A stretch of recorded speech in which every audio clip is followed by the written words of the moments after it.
I believe there are only a small minority of us who would welcome any kind of wilderness experience, whether physical or spiritual for that matter. It seems so counterproductive. Out here, there is no indoor plumbing. The only mode of communication is face-to-face.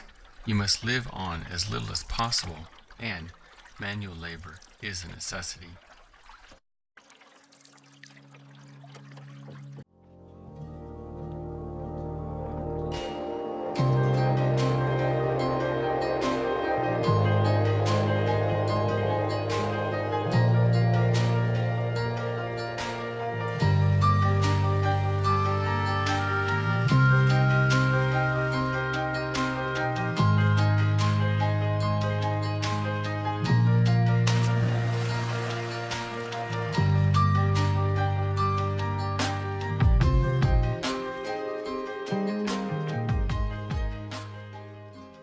I'm not sure which part of the day I prefer when camping in the wild, dawn or dusk.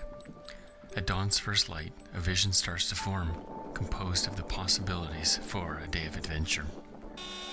The vision continues to unfold as the morning rituals are executed, checking the sky for signs of bad weather, surveying the site for signs of nocturnal intruders,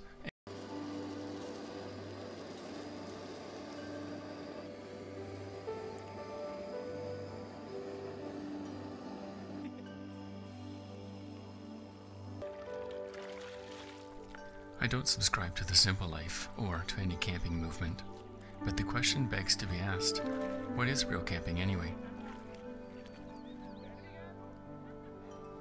Is it real camping if you sleep under the stars, beside a fire, or under a shelter that you made yourself?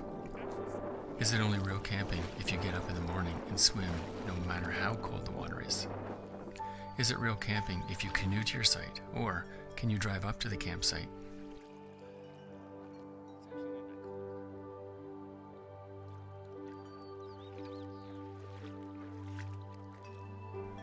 Is it real camping if you spend all day at your site, cook over a fire, gather and chop your own firewood, portage at least twice in one day, and at night head to the nearest motel?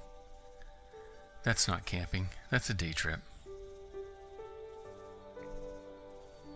Sleeping in a tent is the first principle of camping. Real camping is any day and night you spend in a tent that gives you the mystic charge of being outdoors. Wilderness camping is really a function of doing more with less. The fewer familiar domestic trappings you have, the more you are opened to new possibilities for adventure and growth.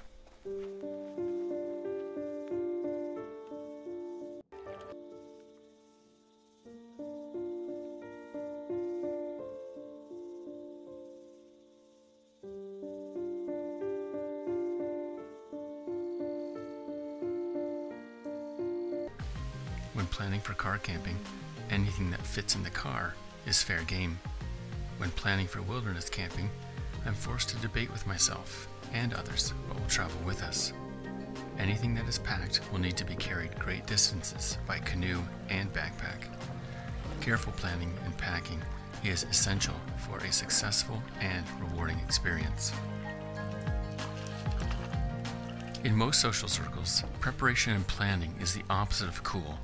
Overtones of the military and scouts, rules, regulations. Making it up as you go along, youthful spontaneity, these are the values of city life. Nature demands preparation, the city hates it. The city rewards improvisation and mocks preparedness. Plans are made and dropped. If you are bored, hail a cab and move on. Out here, you just can't get a ride when you find yourself in a downpour, exhausted halfway through a portage, or find yourself in unexpected shallow water.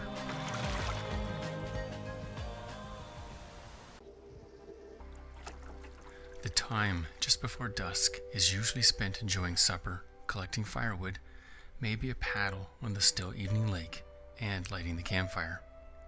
It's also a great time to sit on shore with a cup of tea and watch the color of the sky give way from the rich blues of the afternoon to the warm orange and reds of evening.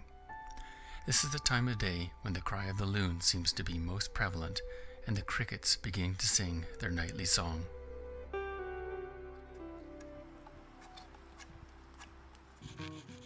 It seems that at home, cooking supper, washing dishes, fetching firewood are all chores that few of us desire to do.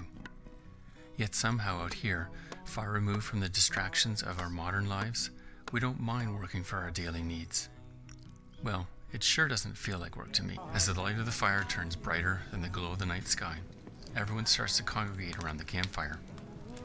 I refer to the campfire as the heart of the campsite, because around it, we all sit, relax, and keep warm. Our focus is drawn toward the light of the fire, which illuminates those of us sitting in its periphery. Campfire conversation is the opposite of the political and superficial banter we sometimes hear at work. It tends to be plain, honest, and without pretense. Someone once said that the campfire and free speech go together because camping is a place where the hierarchies of normal life can be suspended. I sometimes think it would be beneficial to revert back to heating our homes with wood and enjoy the benefits of some fire therapy as we end each day.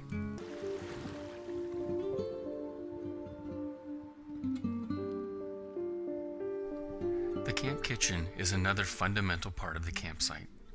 Camp cooking is more of a gentle adventure compared with the strenuous demands of paddling and portaging. All the camping handbooks of the last 100 years note how life outdoors increases the appetite. With the absence of grocery stores nearby, our appreciation for food is instantly more acute. Those who are modest or indifferent about their food at home become more animated and opinionated around the camp kitchen. Even the most fastidious eater gains a new appreciation for the qualities and attributes of the food that is served while camping.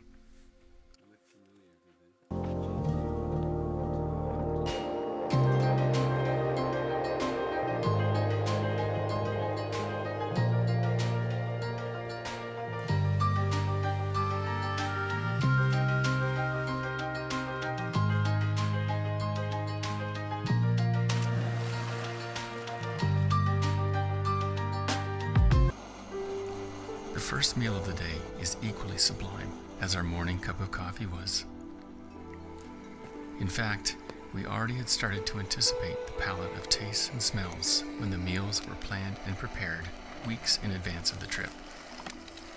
Part of the enjoyment of camping, so far removed from the city, is the preparation and extent of the meals we will eat, despite having no refrigeration or hydro.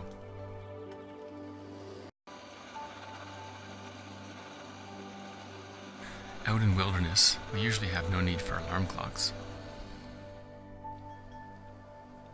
Some crawl from the tent early, eager to enjoy the embrace of the rising sun.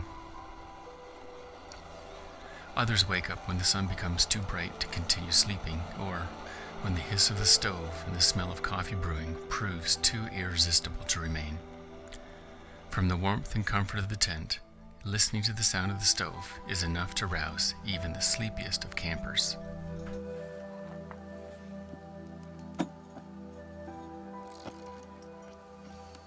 For some of us, being out here is a way to restore our souls. For others, it is a means to shake up the very core of our being. In the quiet and stillness of wilderness, there is a voice that calls to us, a veil lifted from our mind's eyes.